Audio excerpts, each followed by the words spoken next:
اعوذ باللہ من الشیطان اللعین الرجیم بسم اللہ الرحمن الرحیم الحمد للہ الذی لا يبلغ مدحتہ القائلون ولا يحصی نعماءہ العادون ولا يؤدی حقہ المجتہدون الذی لیس لصفته حد محدود ولا نعت موجود ولا وقت ممدود ولا اجل معدود فطر الخلائق بقدرت ونشر الرياح برحمت وودت بالصخور میدان ارضه والصلاة والسلام على آل اللہ والصلاة والسلام على سید المرسلین حبیب الہ العالمین ابی القاسم محمد اللہم صل علی محمد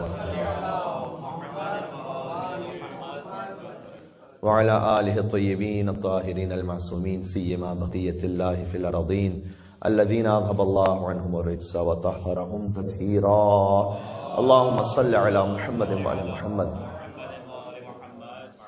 رحمت اللہ علی محبیہم اللعنۃ الدائمۃ علی اعدائہم اجمعین اما بعد فقد قال اللہ الحکیم فی کتابہ المجید بسم اللہ الرحمن الرحیم قل هو اللہ احد اللہ الصمد لم یلد ولم یولد ولم یکن له کفوا احد نعرہ الصلوات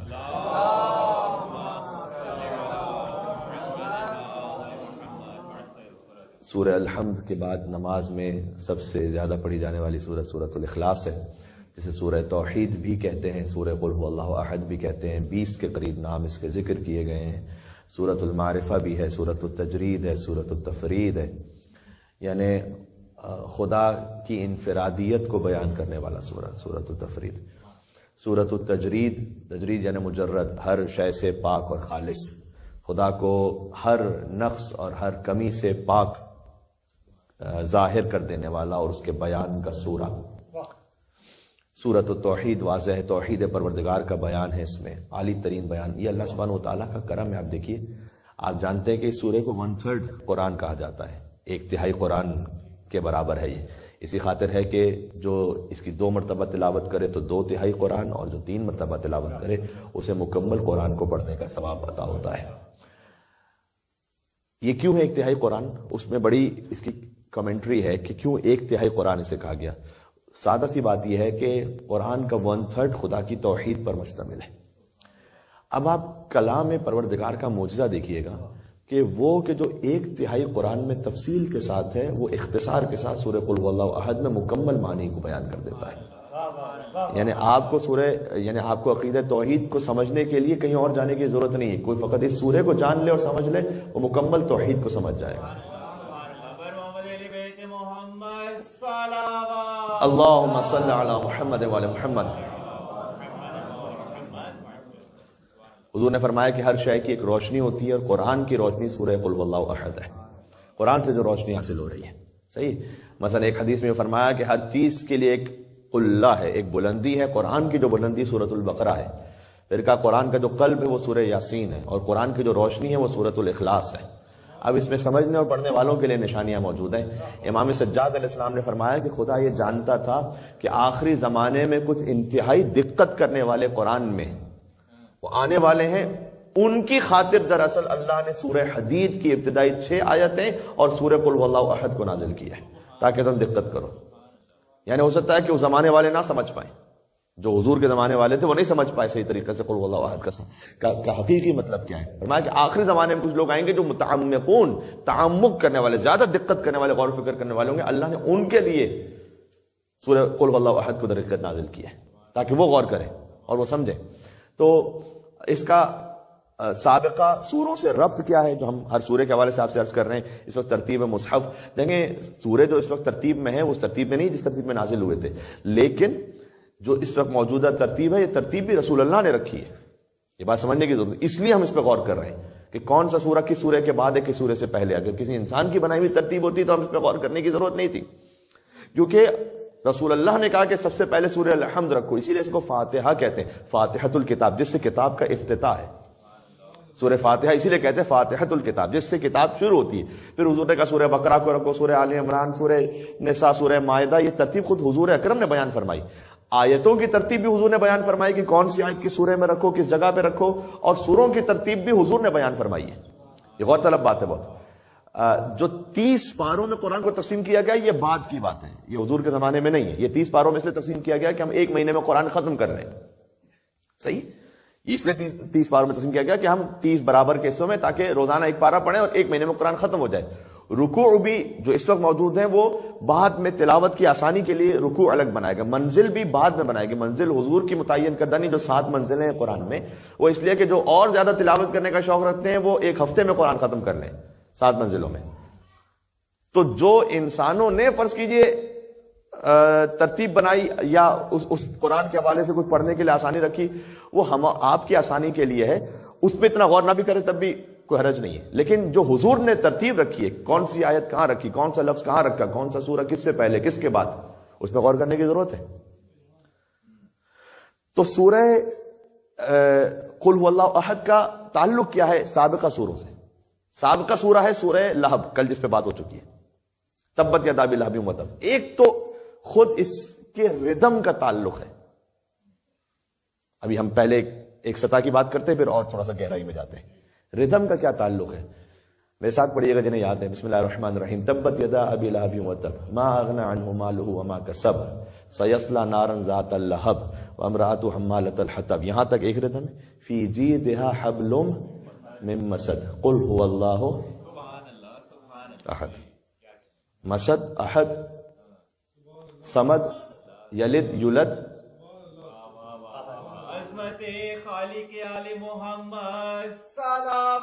اللہم صلی علی محمد وعلی محمد۔ قرآن کے ایک تو آہنگ کا تعلق سے بنتا ہے، اور گہرائی کی بات یہ، سورہ قل هو اللہ احد سے پہلے 7 سورہ متواتر آپ دیکھیے تو وہ حضور کے قریش سے مختلف معاملات پر ہیں۔ حضور صلی اللہ علیہ وسلم کے سے جو قریش کے معاملات ہیں ان حوالوں سے قریش کو کہیں سمجھایا جا رہا ہے، کہیں تنبیہ کی جا رہی ہے، کہیں سمجھایا جا رہا ہے کہ تم اللہ نے نعمتیں کیا عطا کی۔ اس سے پہلے 7 سورے کون سے؟ سورہ فیل۔ اللہ تعالیٰ نے سب سے پہلے تو قریش کو بتلایا کہ دیکھو تم جو خانہ خدا کے متولی ہو، اس پر ابرہہ نے حملہ کیا تھا تو تمہاری تو اوقات نہیں تھی کہ تم ابرہہ کا مقابلہ کر سکتے۔ کس نے ابابیل کو بھیجا تھا اور کس نے تمہاری جانوں کو بچایا تھا؟ اللہ تعالیٰ نے قریش پر یہ احسان جتلایا ہے۔ اور یہ سورہ فیل اور سورہ قریش ساتھ ساتھ ہیں، اگر آپ نماز میں سے پڑھیں گے تو سورہ فیل کے ساتھ سورہ قریش کو بھی پڑھنا واجب ہے، ورنہ وہ نماز مکمل نہیں، جو سورہ فاتحہ کے بعد ایک سورہ پڑھنا ہے۔ تو یہ ساتھ ساتھ ہے۔ پہلے اللہ نے سورہ فیل میں انہیں بتلایا کہ دیکھو خانہ خدا کی حفاظت کس نے کی، تم تباہ و برباد ہو جاتے، ابرہہ آتا تو خانہ خدا کو تھوڑی ختم کرتا، تمہیں بھی ختم کر دیتا۔ وہ اللہ سبحانہ و تعالیٰ نے ابابیل کو بھیج کر اس طریقے سے اس ابرہہ کو جیسے کھایا ہوا بھوس ختم کر دیا، اسے نیست و نابود کر دیا۔ یہ وہی سال تھا جس میں سرکار ختم مرتبت کی آمد ہوئی ہے دنیا میں، نبی کی آمد کے صدقے میں۔ یہ تو میں کہہ رہا ہوں، اس کا اگر پورا مفہوم آپ سمجھانا چاہیں تو، ورنہ یہ کہ بہرحال اللہ تعالیٰ نے سورہ فیل میں یہ احسان بتلایا قریش کو، پھر کہا کہ دیکھو تم قریش وہ ہو کہ جو سردی اور گرمی میں سفر کرتے ہو، اس پہ بات ہو چکی ہے ہماری کہ تمہارے کاروان کو کوئی نقصان نہیں پہنچاتا، تم امنیت کے ساتھ سفر کرتے ہو، اس لیے کہ باقی لوگ بھی بعد میں حج کے سیزن میں مکہ آتے ہیں تو انہیں ڈر ہوتا ہے کہ اگر ہم نے قریش کے کاروان کو کچھ کیا تو جب ہم مکہ پہنچیں گے تو پھر ہماری تجارت نہیں ہو سکے گی۔ تو یہ تم پر جو احسان ہے کس کی وجہ سے؟ وجود خانہ خدا کی وجہ سے۔ فَلْيَعْبُدْ رَبَّ هَٰذَا الْبَيْتِ، تو اسی رب کی عبادت کرو، جو اس بیت کا رب ہے اسی کی تو عبادت کرو، جس نے اطعمہم من جوع وآمنہم من خوف، تمہیں بھوک میں کھانا بھی کھلایا ہے، تمہیں خوف میں امن بھی دیا اس رب نے، اس کی عبادت کرو۔ تو پہلے ہے سورہ فیل، پھر ہے سورہ قریش، پھر ہے سورہ ماعون، جس میں پھر قریش کی ان حرکتوں کا بیان ہے کہ تم یتیموں، جب اللہ تعالیٰ نے تم پر اتنا احسان کیا پھر بھی تم یتیموں کو دھکے دیتے ہو، پھر تم مسکین کو کھانا کھلانے کی ترغیب نہیں دیتے، اگر عبادت بھی کرتے ہو تو ریاکاری کرتے ہو، اس میں غفلت کرتے ہو۔ سورہ ماعون آیا، پھر آیا سورہ کوثر، صحیح، کہ جس میں قریش ہی رسول اللہ کو اطعنہ دیتے تھے کہ یہ ابتر ہے، اس میں ابو لہب سب سے آگے تھا، عاص بن وائل آگے تھا۔ جب حضور کے بیٹے کی وفات ہو گئی تو ابو لہب حضور کے گھر کے باہر آ کے ناچ رہا تھا، تالیاں بجا رہا تھا۔ کتنا بے رحم اور سنگ دل ہونا چاہیے انسان کو کہ کسی کے ایک چھوٹے بچے کی موت ہو جائے اور اس کے منہ پر آ کے سامنے وہ تالیاں پیٹ کر خوشی منائے اور کہتا رہے بطر محمد بطر محمد، نعوذ باللہ من ذالک۔ یہ حضور نے وہ سارے مصائب برداشت کیے عزیزوں، آسان نہیں ہے نا۔ وما ارسلناک الا رحمۃ للعالمین، خدا کی قسم عجیب ہے۔ ایک مل کے سلوات بھیجے، رحمۃ للعالمین محمد مصطفیٰ صلی اللہ علیہ وسلم۔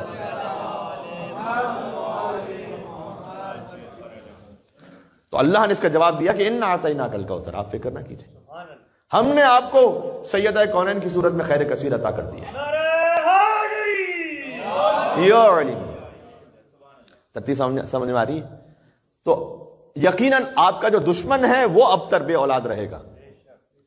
اچھا یہاں پر ڈائریکٹ حضور کے دشمن ان شانئک، شانیہ کہتے ہیں وہ دشمن کے جو پست ترین اور ذلیل ترین دشمن ہو. ہر دشمن کو بھی نہیں کہتے، یہاں عدو کا لفظ نہیں ہے، شانئک هو الابتر. اگر ایک لفظ یہاں پر اور ہوتا تو معنی کچھ اور بن جاتا. ان من شانئک هو الابتر، یعنی جو پھر قیامت تک بھی رسول کی دشمنی رکھے وہ بھی کبھی بھی اولاد والا نہیں ہوگا. جب کہ ایسا نہیں، ہم دیکھتے ہیں کہ اولاد والے ہو جاتے ہیں.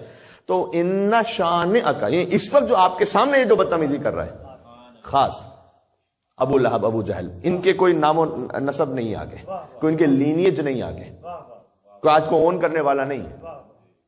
صحیح، یزید کو تو اون کرنے والے پھر بھی اب پیدا ہوتے چلے جا رہے ہیں.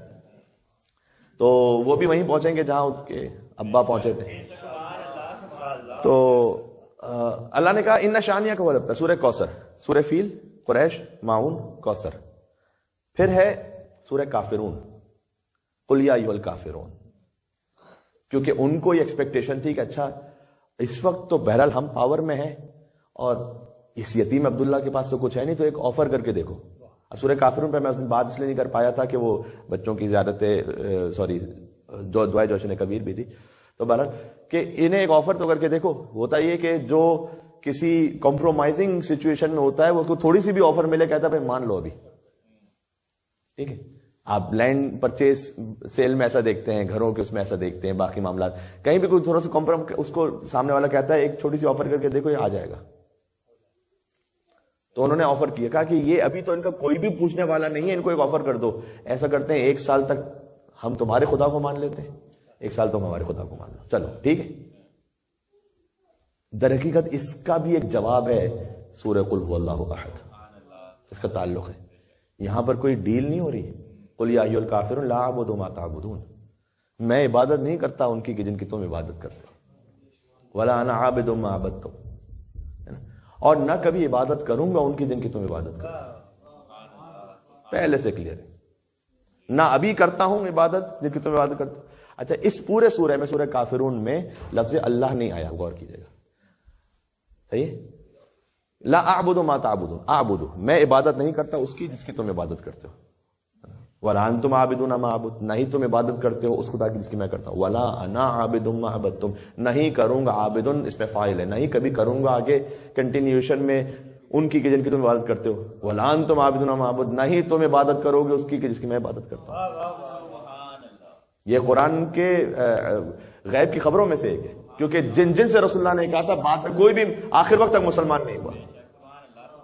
نہیں دیکھیں، یہ بھی قرآن کی سوروں کو سمجھنے کی ضرورت ہے. یہ جو سورہ کافرون ہے نا، یہ رسول اللہ کے سخت ترین دشمنوں کے بارے میں تھا. یہ ہمارا ہر پڑوسی ادھر ادھر ہم اس کو نہیں کہیں گے قل یا ایھا الکافرون. میری یونیورسٹی میں کوئی ملا، ہم نے کہا قل یا ایھا الکافرون لا اعبد ما تعبدون. ہمیں نہیں پتا بعد میں ہوتا کہ اس کو ہدایت مل جائے. یہ ہٹ درمی پہ ضروری نہیں کہ ہر شخص، ہر کافر ہٹ درمی پر آیا ہوا ہو. تو وہ کہ جو اس ہٹ درمی پہ تھے کہ وہ کسی طور پر بھی حق کو قبول کرنے کو تیار نہیں تھے، آخر میں ایک آفر کر بیٹھے. ایسا کرتے ہیں 1 سال کر لیتے، چلو اوکے نو لکم دینکم ولی دین. یہ در حقیقت اتحاد کہیں یا کوئی اور لفظ کے استعمال کر لیں، اس کے بھی مفہوم کو سمجھاتا ہے کہ اگر آپ کو کسی سے اتحاد کرنا بھی ہے یا پیسفل کو ایگزسٹنس کرنی ہے، زیادہ بہتر یہ لفظ ہے ویسے، پر ام بقائے باہم. اتحاد کا مطلب یہ نہیں کہ تھوڑا تھوڑا سا مکس کر لو. اس کو تو بالکل آؤٹریجلی جو ہے نا قرآن نے منع کر دیا کہ یہ تو دس از ناٹ پاسبل. اب میں عبادت نہیں کرتا ان بتوں کی جن کی تم کرتے ہو، تم اس خدا کی عبادت نہیں کرتے جس کی میں کرتا ہوں، نہ کبھی کروں گا ان بتوں کی عبادت جس کی تم کرتے ہو، نہ اس خدا کی بات کرو گے جس کی. تو کیا کریں؟ لڑیں ماریں ایک دوسرے کو، قتل کریں. نہیں، لکم دینکم، تمہارے لیے تمہارا دین میرے لیے. یہ ہے مطلب. اللہم صلی علی محمد و علی محمد. صحیح، لکم دینکم ولی دین. اچھا یہ جو بار بار حضور کہہ رہے تھے کہ میں عبادت نہیں کرتا ان کی جس کی تم کرتے ہو، اور نہ تم عبادت کرتے ہو کہ جس کی میں عبادت کرتا، تو پھر آپ عبادت کرتے کس کی ہیں؟ ابھی تک تو یہاں لفظ آیا نہیں کوئی. اس کا جواب ہے قل هو اللہ احد. یہاں پر لفظ اللہ ابھی تک آیا ہی نہیں ہے. سورہ کافرون میں لفظ اللہ نہیں آیا. بس میں عبادت کرتا ہوں اس کی جس کی تم نہیں کرتے. تو وہ کون ہے؟ اس خدا کی صفات کیا ہے؟ کیوں آپ عبادت کرتے ہیں اس اللہ کی؟ مشرکین کے لیے جو 360 خداؤں کو مانتے تھے، یقین جانیے گا کہ ایک اور خدا کو مان لینا کوئی مشکل کام نہیں تھا. مان لیتے. 360 کے بعد 361 کی عبادت کر لیں گے، اس میں کیا فرق پڑ جائے گا؟ میں آپ کو بتاؤں، انہیں تکلیف الا اللہ سے نہیں، انہیں تکلیف لا الہ سے ہے۔ بات سمجھ آ رہی؟ دونوں میں فرق کیا ہے؟ جی، بات یہ ہے کہ تمہارے سارے خداؤں کا انکار ہے۔ جو خواجہ اجمیر نے ابا عبداللہ حسین السلام کے لیے ربائی لکھی نا، ایسا نہیں ہے کہ وہاں الا اللہ نہیں ہو رہا تھا، مسجدوں میں عبادت تو ہو رہی تھی، نمازیں پڑھی جا رہی تھی، حج بھی کیا جا رہا تھا، حج کو ہی تو چھوڑ کے امام حسین السلام نکلے تھے، باطل کا انکار نہیں ہو رہا تھا۔ لا الہ اللہم صلی علی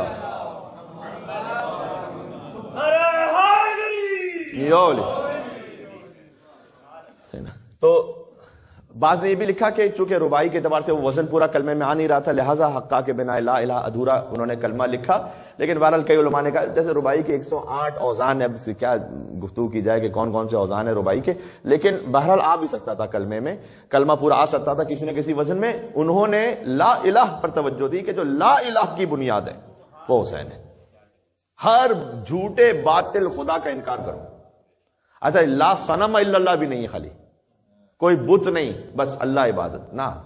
اگر صنم کا لفظ ہوتا تو پھر اقتدار، شہرت کا خدا، دولت کا خدا، طاقت کا خدا، اس کی کوئی ذکر نہیں ہوتا۔ لا الہ، کوئی نہیں ہے خدا، کوئی جھکنے کے قابل نہیں ہے الا اللہ۔ تو سورہ کافرون میں یہ طے کر لیا گیا کہ نہیں، یہ نہیں ہوگا کہ ہم آپس میں دوسرے ساتھ بانٹ لیں گے۔ اس کے بعد ترتیب بے مصحف کے اعتبار سے سورہ کافرون کے بعد سورہ نصر۔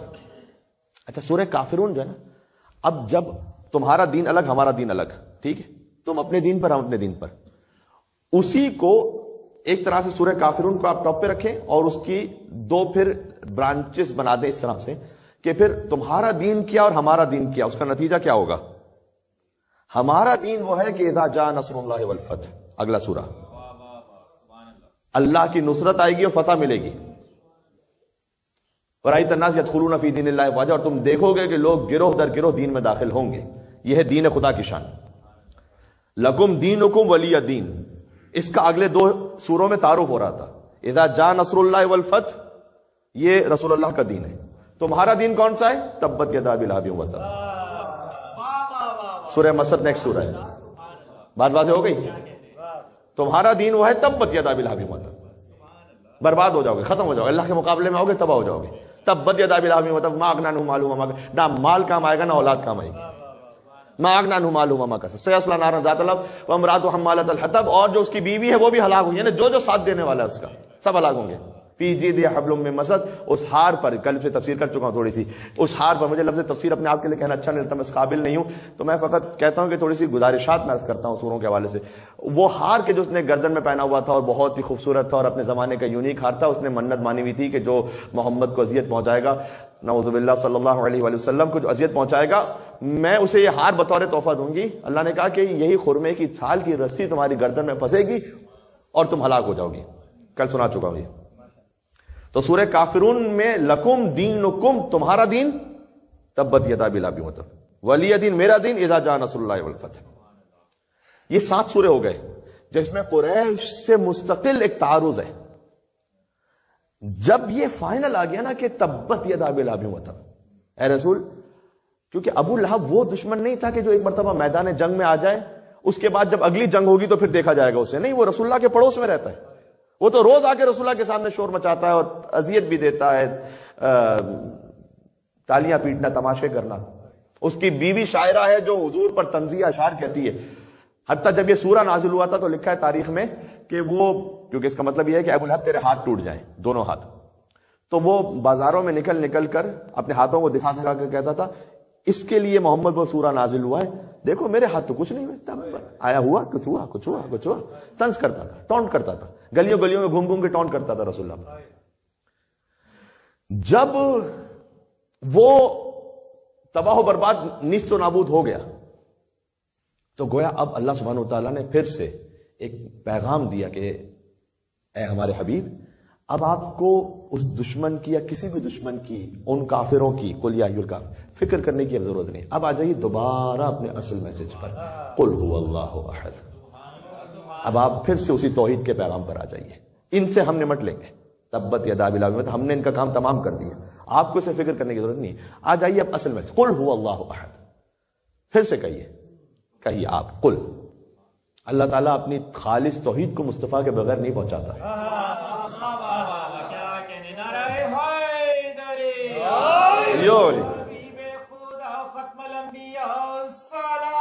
اللہم صلی علی محمد وعلی محمد.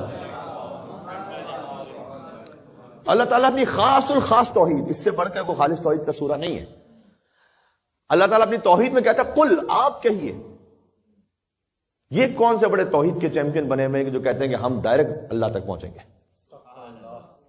ہم مصطفیٰ کے ڈائریکٹ اللہ تک، کوئی وسیلے کی ضرورت نہیں، ڈائریکٹ اللہ تک پہنچیں گے. اللہ نہیں پہنچاتا اپنی توحید بغیر وسیلے کے، بغیر مصطفیٰ کے وسیلے کے. صحیح؟ یہ نہیں کہ اللہ نے کہ هو اللہ احد، قل هو اللہ احد. بہت کچھ ہے. اب ایک لفظ شاید مجھ جیسا خاکسار بھی سورہ میں کم از کم 4-5 مجلس سے تو آرام سے ہو سکتی ہیں، مختصر سا لیکن عظیم الشان سورہ. قل، اے رسول آپ کہہ دیجئے هو اللہ احد، وہ اللہ ایک ہے. یہ ہوا کیا ہے؟ اگر آیت یوں ہوتی بفرض محال میں فیض قل اللہ احد، یعنی قل اللہ احد، اے رسول کہہ دیجئے کہ اللہ احد ہے، تب بھی گرامیٹیکلی جملہ بالکل ٹھیک ہے اور بہت واضح ہے. ہوا کہہ دیجئے کہ وہ اللہ ایک ہے. یہ وہ کیا ہے؟ یہ ہوا کہاں پلٹ رہا ہے؟ ضمیر کہیں پلٹتی ہے. اب ہوا کہیں پلٹ رہا ہے تو ہوا سے پہلے لفظ کون سا کی طرح پلٹے گا؟ قل وہ اللہ.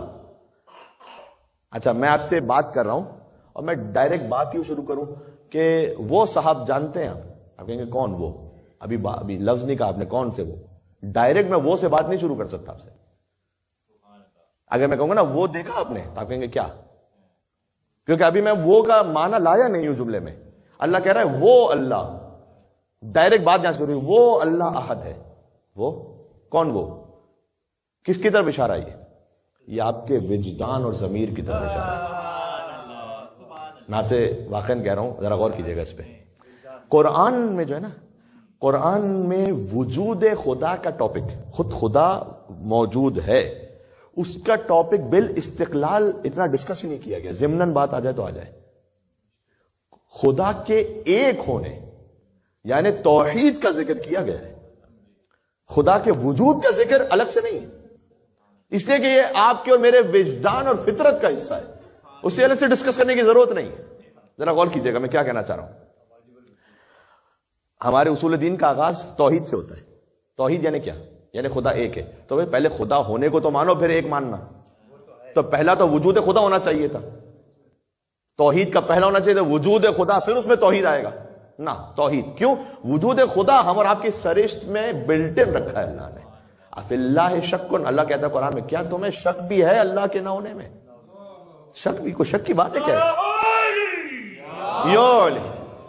مشرکین سے پوچھیں بہت متعدد آیات میں کہ وَلَئِن سَأَلْتَهُمْ، جب آپ ان سے پوچھیں گے کہ من نزل من السماء ماء فاحیا بالارض بعد موتها، یہ آسمان سے پانی نازل کون کرتا ہے جس سے زمین مردہ زندہ ہو جاتی ہے؟ فَلَيَقُولُنَّ اللَّهُ، یقیناً بے شک، لَيَقُولُنَّ اللَّهُ، بے شک اور بے شک کہیں گے کہ اللہ. مشرک اللہ کو مانتا ہے، ایسا نہیں کہ مانتا نہیں ہے، وہ توحید کو نہیں مان رہا، وجود کو مان رہا ہے خدا کے، اس کے ایک ہونے کو نہیں مان رہا. صحیح ہے؟ یہ اتنا واضح ہے نا، آپ دھوئیں کو دیکھ کر آنکھ تک پہنچتے ہی پہنچتے ہیں. یعنی آپ کو انکار کرتے تو بات الگ ہے پھر ہے نا. اللہ تعالیٰ نے قرآن میں کہا ہے کہ تم دل سے یقین رکھتے ہو اور منہ سے انکار کرتے ہو. یہ کیسے کہہ سکتے ہو کہ کوئی کسی کا کوئی وجود ہی نہیں، کچھ بھی نہیں ہے؟ ارے سیدھی سی بات ہے. یعنی اگر آپ کو یہ محسوس ہو کہ آپ کو پیچھے سے کسی کار نے ہٹ کیا ہے تو میں لاکھ قسم کھا لوں کہ کچھ بھی نہیں تھا، آپ کہیں گے نہیں ممکن نہیں، کچھ ہٹ ہوا ہے. آپ معلول کو دیکھ کر علت تک پہنچتے ہیں، صحیح نا، ایفیکٹ کو دیکھ کر کاز تک پہنچتے ہیں. یہ انسان کی فطرت میں نیچرل ہے، ناممکن ہے کوئی ایسا. تو اللہ نے کہا کہ وہ جو تمہارے وجود میں، تمہاری فطرت میں ہم نے وجود خدا کا تصور رکھا ہے نا، وہ خدا ایک ہے. ہوا، یہ ہوا اس طرف پلٹ رہا ہے. قل هو اللہ احد. مشرکین بھی اس اللہ کو مانتے ہیں لیکن اس کے ساتھ شریک مانتے ہیں. مشکل یہ ہے. قل هو اللہ احد. اچھا، احد کا مطلب ایک نہیں ہے، اگر اس کا اردو ترجمہ کیا جائے تو اکیلا، یکتا، یہ فرق ہے۔ واحد یعنی ارسطو سے کسی نے پوچھا کہ واحد کسے کہتے ہیں، تو اس نے کہا کہ جو جس سے دو آدھے بن جائیں، صحیح ہے، ہاف اور ہاف مل کر ایک ہو جائیں، اور ایک کو اگر جدا کر دو تو دو ہو جائیں، یہ ہے ایک۔ اللہ ایسا ایک نہیں، آپ جانتے ہیں۔ اچھا، لیکن قرآن میں یہ بھی ہے کہ لمن الملک اليوم للہ الواحد القہار، اللہ کو واحد بھی کہا گیا، الہکم الہ واحد۔ تو واحد وہ ایک ہے کہ جس میں تقسیم ہونے کی گنجائش ہے، احد وہ کہ جس میں تقسیم نہیں ہو سکتا۔ پہلے تو جملہ سن لیجیے گا، اس خاطر ہے کہ جب اللہ نے اپنا تعارف کروایا تو کہا قل هو اللہ احد، اور جب رسول نے اپنا تعارف کروایا تو کہا انا وعلی من نور واحد، یہ تقسیم ہو سکتے ہیں، صحیح۔ لیکن اللہ نے اپنے آپ کو پھر واحد کیوں کہا ہے؟ تو دیکھیے اس کا جواب یہ ہے کہ قرآن ہر سطح فکری کے افراد کے لیے نازل ہوا تھا۔ تو اللہ نے سب سے پہلے تو ان سے کہا کہ دیکھو واحد، یہ جو تم 360 کو مان رہے ہو نا، اس پہ واحد پہ ایک پہ آ جاؤ۔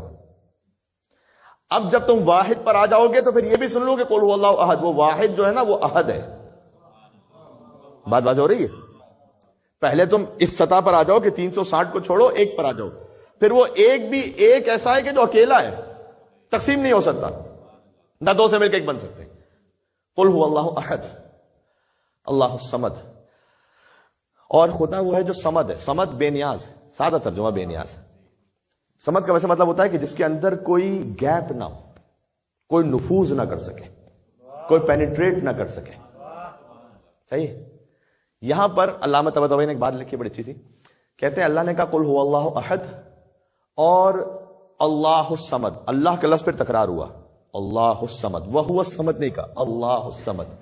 یعنی اللہ سبحانہ وتعالیٰ نے سمجھایا ہے کہ اگر کوئی اللہ کی صفت یا تعریف پوچھے تم سے کہ اللہ کون ہے، کیسا ہے، تو قل هو اللہ احد کہنا بھی مکمل ایک ڈیفینیشن ہے، اور اللہ الصمد الگ سے مکمل ایک ڈیفینیشن ہے۔ یعنی جو احد ہے اسے بھی اللہ ہی ہونا ہے، اور جو واقعا صمد ہے اسے بھی اللہ ہی ہونا ہے۔ بات بات ہوگی، صمد یعنی تو کسی کا محتاج نہیں، بے نیاز ہے۔ اب اسی خاطر ہے جو کسی کا بھی محتاج نہیں ہے، حق یہ ہے کہ وہ خدا ہے، سب اس کے محتاج ہے۔ اور مولا کائنات کے لیے بھی خلیل ابن احمد فرائضی سے پوچھا گیا کہ علی کی امامت کی دلیل کیا ہے؟ کہ احتیاج الکل استغناء عنہ، علی کا سب سے بے نیاز ہونا اور سب کا علی کا محتاج ہونا، یہی امامت۔ میرے کے صلوات بھیجے محمد اور آل محمد پر، اللہم صلی علی محمد و آل محمد، صحیح ہے، میرے ساتھ رہے گا۔ خود اللہ سبحانہ وتعالیٰ کا بے نیاز ہونا اس کے رب ہونے کے لیے کافی ہے، کسی کا محتاج۔ اللہ الصمد، ایک ایک لفظ میں اہل بیت نے جو ہمیں سمجھایا ہے نا، ویسا کوئی کہہ نہیں سکتا، خدا کی قسم۔ ایک گروہ آیا تھا امام سے فلسطین سے ملاقات کرنے کے لیے، امام باقر علیہ السلام سے، کہا مولا ما معنی الصمد، یہ صمد کا مطلب تو بتائیے گا، صمد کسے کہتے ہیں، صمد کا لفظ کسے؟ امام نے کہا الالف دلیل علی انیت واللام دلیل علی الوہیت، الصمد علی خمسۃ احرف۔ پہلے مولانا نے کہا صمد کے 5 حرف ہیں، الف لام صاد میم دال، الصمد۔ امام نے کہا الف دلیل ہے اس کی انیت پر۔ انیت کا کیا مطلب ہے بھی عرض کرتا ہوں، چلے میں کہہ دیتا ہوں۔ انیت یعنی خود اس کی ذات ہی اس کی ذات پر دلیل ہے، کوئی اور الگ سے دلیل کی ضرورت نہیں ہے۔ یہ اہل بیت اطہار علیہ السلام کی توحید ہے۔ یعنی ایک مرتبہ ہوتا ہے نا کہ ہم سورج چاند کو دیکھ کر، زمین کے نظام کو دیکھ کر، سمندر مخلوق وغیرہ وغیرہ کو دیکھ کر خدا تک پہنچے نا، جو ان سب سے پہلے ہو وہ خدا تک کیسے پہنچا ہے؟ جو اس پوری کائنات سے پہلے وہ خدا تک کیسے پہنچا ہے؟ ان کی خدا سے جو معرفت ہے وہ بلا فصل ہے۔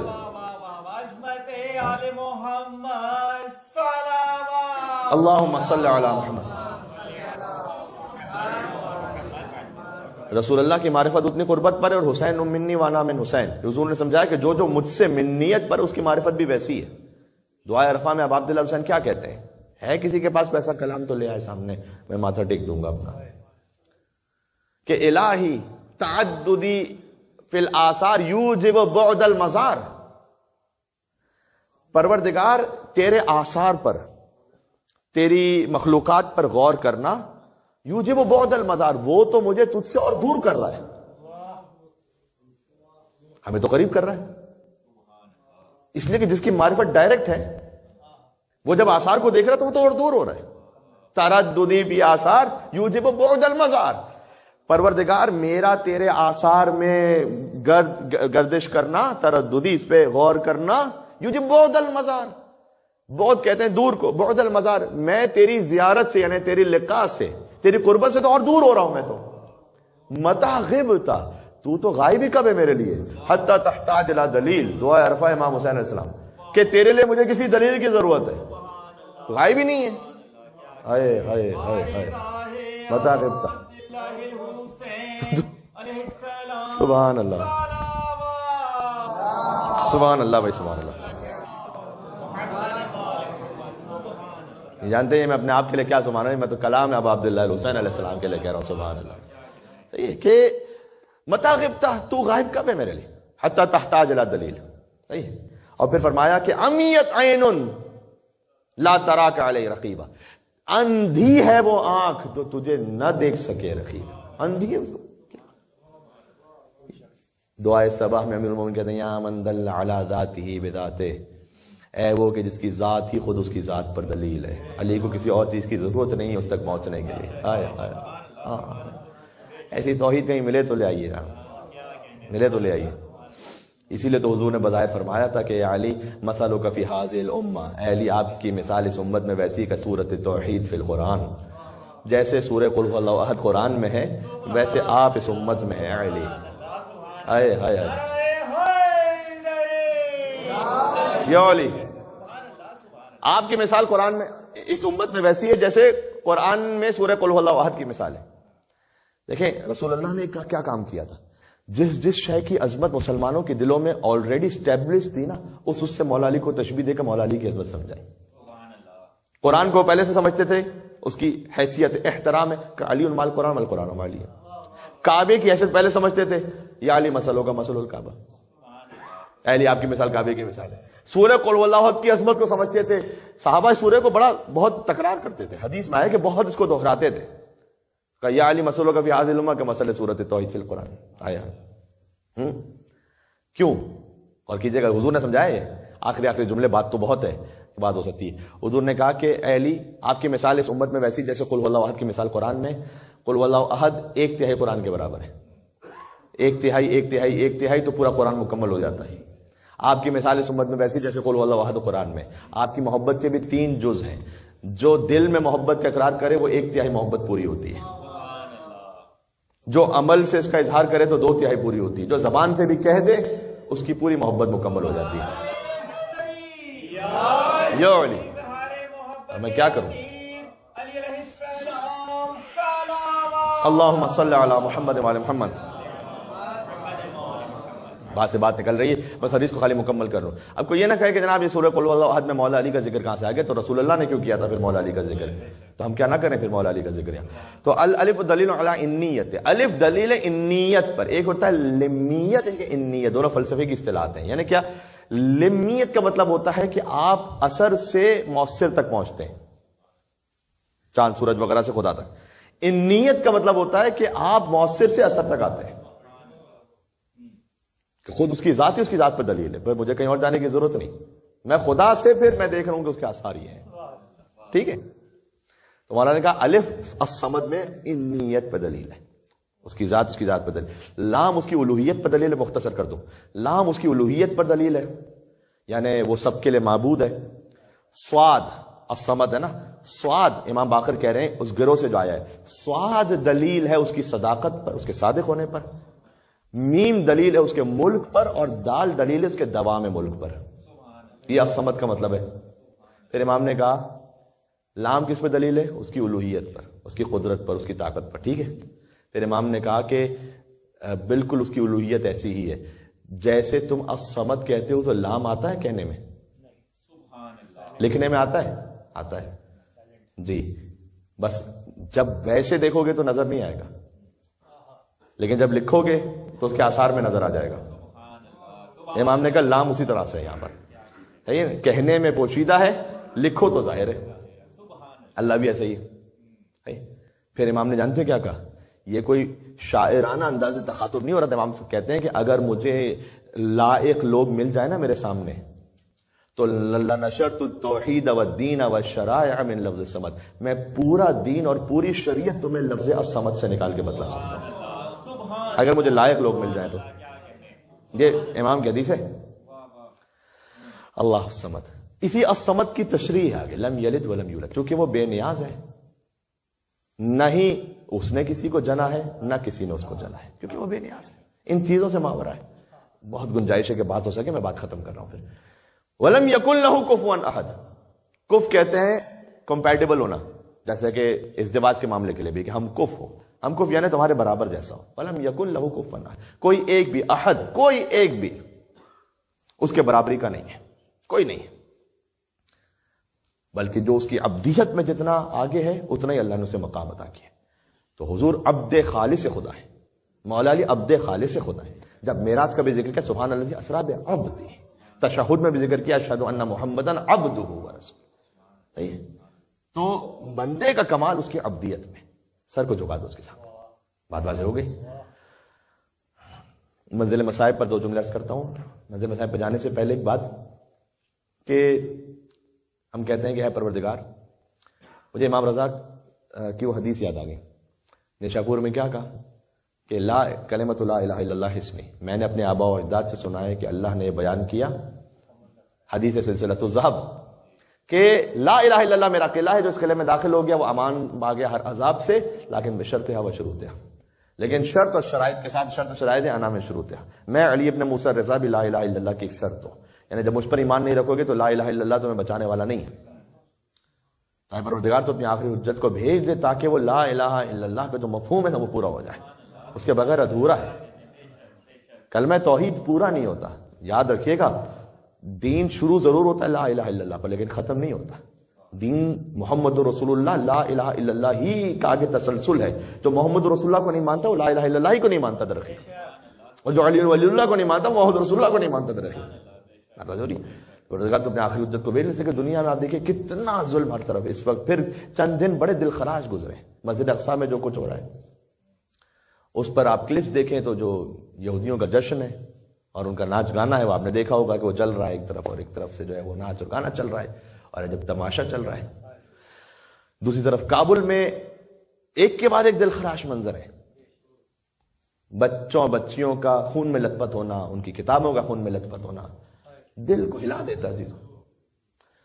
میں ایک جملہ اور کہنا چاہتا ہوں کہ مجھ سے کئی مرتبہ یہ کہا گیا تو مجھے اچھا نہیں محسوس ہوتا کہ یہ بظاہر ایک چھوٹی بات، لیکن اب کیا کروں، کوئی بات جو چھوٹی نہیں ہوتی دین کی، اگرچہ کہ شاید اس وقت کہا جائے کہ جب افطار کے لیے مومنوں سے زیادہ اس وقت پہنچ سکے، لیکن آپ بھی ماشاءاللہ تعداد میں موجود ہیں اور بات آن لائن جا رہی ہے۔ جب دنیا کے ایسے حالات کو دیکھتے ہیں نا، ہم شاید ناشکرے بہت ہیں، اپنے آپ کے لیے کہتا ہوں۔ کھانا کھاتے ہیں، اس کھانے میں کتنے ایسی پلیٹس آپ کو نظر آئیں گی کہ آدھی پلیٹ، پوری پلیٹ کچرے میں جا رہی ہے، ڈسٹ بن میں۔ احساس نہیں ہے ہمیں، احساس نہیں۔ آپ دیکھیں گے کہ چکن میٹ وغیرہ جو شاید اور دنیا میں لوگوں کو مہینوں مہینوں میں کبھی نصیب ہو پاتا ہو، اور چونکہ ہمیں ہر روز ملتا ہے تو ہم کچرے میں پھینکیں گے اسے۔ یہ میں خالی پی ایس وی کی بات نہیں کر رہا، میں ہر جگہ کی بات کر رہا ہوں۔ آپ کیوں لیتے ہیں اتنا زیادہ کہ جو آپ نہ کھا سکیں عزیزوں؟ کیا یہی شکرانہ نعمت ہے؟ ایک جگہ میں تحقیق پڑھ رہا تھا کہ ڈسٹ بن کی تصویر بنی ہوئی تھی اور اس کے آگے لکھا ہوا تھا ایز ڈسٹ بن از سیئنگ کہ آئی at more then I think پتہ نہیں 80 یا 90% of the kids of the world. 90% بچوں کو جتنا کھانا نہیں ملتا اتنا ڈسٹ بن میں جاتا ہے۔ غیر تو جو کرے وہ کرے، ہم کیوں امام بارگاہ میں بیٹھ کے ایسا کریں؟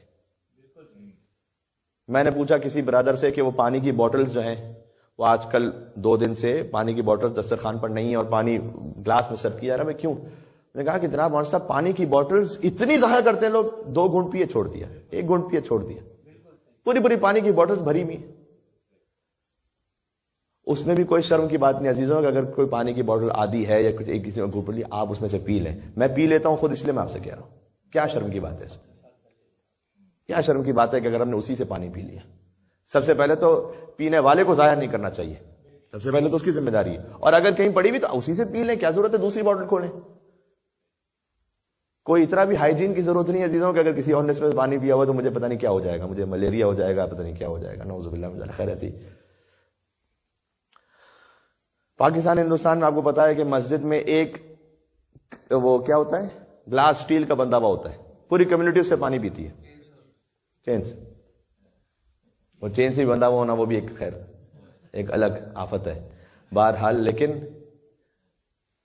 ہم بہت ضائع کرتے ہیں کھانے کے معاملے میں، تو بالخصوص بہت ضائع کرتے ہیں۔ اللہ نے قرآن میں کسی اور کو شیطان کا بھائی نہیں کہا، صرف اسراف کرنے والے کو شیطان کا بھائی کا، جائے قرآن میں دیکھ لیجیے، شیطان کا بھائی اللہ نے اسراف کرنے والے کو کہا ہے۔ چاہے کوئی دسترخوان افطار پہ بیٹھا ہوا ہے لیکن اگر وہ اسراف کر رہا ہے، شیطان کا بھائی ہے۔ اتنا لیں جتنا آپ کھا سکیں، تھوڑا کم لے لیں، بعد میں پھر دوبارہ اور لے لیں، کون منع کر رہا ہے آپ کو بھائی؟ اس میں کیا حرج ہے؟ میں نے دیکھا کئی دفعہ چکن میٹ کے پیسز پورے پورے ایسے پڑے ہیں اور پھر وہ پھینکنے میں جا رہے ہیں، بڑا دل جلتا ہے جب ہم دوسری جگہوں پہ حالات دیکھتے ہیں کہ وہاں پر ان کے پاس اگلے وقت کا کھانا نہیں ہے۔ انڈیا میں حالات دیکھ لیں، پاکستان میں آپ حالات دیکھ لیں، جو میں نے کہا کہ یروشلم جو ہے نا وہاں پر بیت المقدس میں حالات دیکھ لیں، کابل افغانستان میں حالات دیکھ لیں۔ ابھی میں نے پیرو کی مثال آپ کو 2 دن پہلے دی تھی کہ ایک بہن بھائی کا لاشا لے کے بیٹھی ہوئی دفن کرنے، وہاں پر ان کو لاشیں دفن کرنے کے لیے نہیں مل رہے، ہم یہاں پہ پلیٹوں میں پلیٹیں پھینک رہے ہیں۔ یہ کوئی اس سے بڑا کفران نعمت کیا ہوگا؟ نہیں ہے۔ یہ میرے دل کا درد تھا جو بیان کرنا ضروری ہے۔ اللہم صلی علی محمد وعلی محمد۔ مجھے نہیں پتا کہ لیڈیز میں زیادہ ضائع ہوتا ہے جینٹس میں، جو بہرحال خبریں ملتی ہیں شاید لیڈیز میں اور بھی تھوڑا سا زیادہ ہے، شاید، واللہ عالم۔ تو ہمارا لیڈیز ہو جینٹس ہو کوئی بھی ہو، کیونکہ میں نے اس لیے وضاحت کر دی کہ مولانا صاحب نے تو یہ کہا تھا کہ شیطان کے بھائی ہیں، بہنوں کو تھوڑی کچھ کہا تھا۔ تو اللہ تعالیٰ نے قرآن میں جو لفظ کہا ہے وہی میں کہوں گا میرے بھائی۔ ویسے ہی بہنوں کو میں کیا سناؤں، میں کچھ بھی نہیں کہہ سکتا میں تو اللہ تعالیٰ آپ کو اور عطا کرے لیکن اسراف نہ کرے۔ آئیے ہمارے اس عمل سے ہم یاد کریں کربلا والوں کی بھوک اور پیاس کو۔ ہائے ہائے ہائے، ایک ایک بوند کے لیے وہاں بچے ترس رہے تھے۔ ہائے ہائے، میرے محترم بزرگ عزیز انہوں نے مجھ سے کہا کہ کچھ رسول اللہ کے مصائب سے پڑھ دیجیے گا، کیونکہ کل ہم نے جب سورہ لہب میں رسول اللہ کے مصائب کا ذکر کیا تو کہہ رہے تھے کہ بڑی رقت تھی، اس لیے کہ حضور کے مصائب کا تذکرہ معمولاً کم ہوتا ہے۔ وہ رسول کے جن کے قدموں میں کانٹے بچھا کر ان کے قدموں کو لہو لہان کیا گیا، ان پر پتھر مارے گئے، اتنے پتھر رسول اللہ کو مارے جاتے تھے کہ ان کے گھٹنوں سے لے کر نیچے تک پورا لہو لہان ہو جاتا۔ میں ایک لفظ کہوں اور میں تو جب بھی اس کو پڑھتا ہوں نا تو میرا دل دہل جاتا ہے۔ رسول اللہ پر اونٹ کی اوجڑی پھینکتے تھے یہ لوگ، نعوذ باللہ من ذالک۔ کوئی اس توہین کو تصور بھی کر سکتا ہے؟ اوجڑیاں پھینکتے، غلاظتیں پھینکتے تھے یہ۔ اور جب حضور گھر پر آتے تھے نا تو بی بی سیدہ سلام اللہ علیہ، بی بی سیدہ ایک ایک زخم کو صاف کرتی تھی آپ کے اوپر سے، ان چیزوں کو صاف کرتی تھی بی بی سیدہ۔ اور بی بی سیدہ مرہم پٹی کرتی تھی اپنے بابا کی، لہذا حضور تڑپ کے کہتے تھے کہ اے سیدہ تم تو اپنے باپ کی بھی ماں ہو، تم اپنے باپ کا ایسا خیال رکھتی ہو جیسے ایک ماں اپنے بچے کا خیال رکھتی ہے، ویسے بی بی سیدہ خیال ام ابیہا، اے فاطمہ آپ اپنے بابا کی بھی ماں ہیں۔ میں کہوں گا اس سیدہ کے بچوں کے ساتھ بھی وہ ظلم ہوا، اس سیدہ کے بابا کے ساتھ ظلم ہوا کہ ان پر پتھر پھینکے گئے، اس سیدہ کے بچوں کے ساتھ، بیٹیوں کے ساتھ وہ ظلم ہوا کہ لوگوں نے بازار کوفہ میں پتھر پھینکے، بازار شام میں۔ لیکن یہ بی بی ساتھ ساتھ آخری جملہ عرض کرتا ہوں، اسی تو بات ختم کرنے لگا ہوں۔ جب حسین پہنچے تھے کربلا تو اس وقت کہا کہ عباس یہاں خیمے لگا دو، تو ایک مرتبہ بی بی زینب سلام اللہ علیہا آئیں اور آ کر کہتی ہیں کہ بھیا یہ آپ نے کہاں قیام کا ارادہ کیا ہے؟ اس لیے کہ کسی بیوی کے رونے کی آواز میرے کانوں میں آ رہی ہے۔ بھیا کسی بیوی کے رونے کی آواز۔ حسین نے کہا بہن زینب یہ کسی اور کی نہیں، ہماری ماں فاطمہ زہرا کی آواز ہے۔ حسین مدینہ سے چلے، حسین کی ماں ساتھ ساتھ چلے، بہن یہیں پر ہمارے لاشیں بکھرے ہوں گے، یہ ماں ہمیں رونے کے لیے مدینہ سے کربلا آ گئی ہیں۔ میں نے ایک تصویر دیکھی تھی ایک جگہ، بس مصائب میں نے ختم کر دیے، 2 دن پہلے ہی مجھے ایک جگہ تصویر، میرا دل بڑا مغموم ہوا۔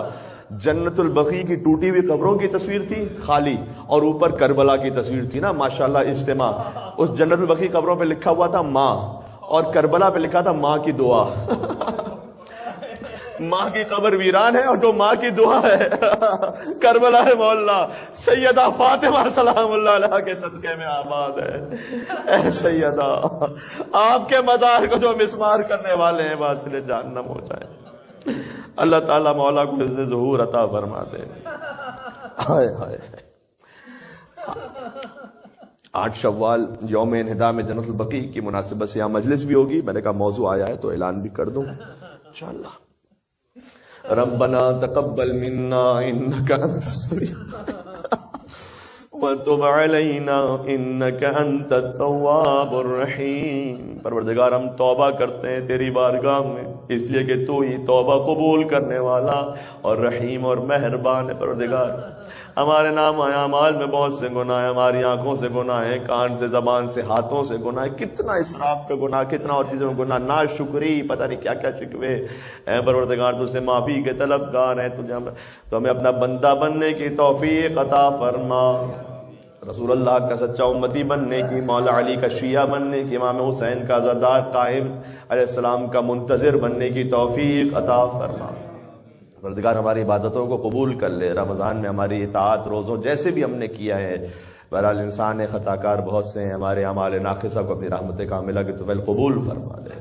حضرت حجت کو اتنے ظہور عطا فرما، جتنے ظالمین نیست و نابود فرما دے، چاہے افغانستان، پاکستان میں ہو، فلسطین میں ہو، بحرین میں ہو، عراق میں، جو سازشیں کرنے والے اور یہود و حنود اور ان کے اعلی کار سے نظم، ان سب کو نیست و نابود فرما. پروردگار ربنا تقبل منا انک انت السمیع العلیم بجائے محمد و آل طیبین الطاہرین. دعائے شفا تمام مریضوں کے لیے اور بالخصوص محبوب بھائی کے لیے جن کے لیے ماشاءاللہ خیر یہ اطلاع ملی کہ انشاءاللہ انہیں ہارٹ کا بھی تو کوئی انشاءاللہ مسئلہ نہیں ہے، بس بی پی ان کا لو ہو گیا تھا افطار کے بعد، تو اس لیے ان کو شاید کچھ پین ہو رہا تھا. انشاءاللہ اللہ تعالیٰ اور بھی خیر فرمائے گا.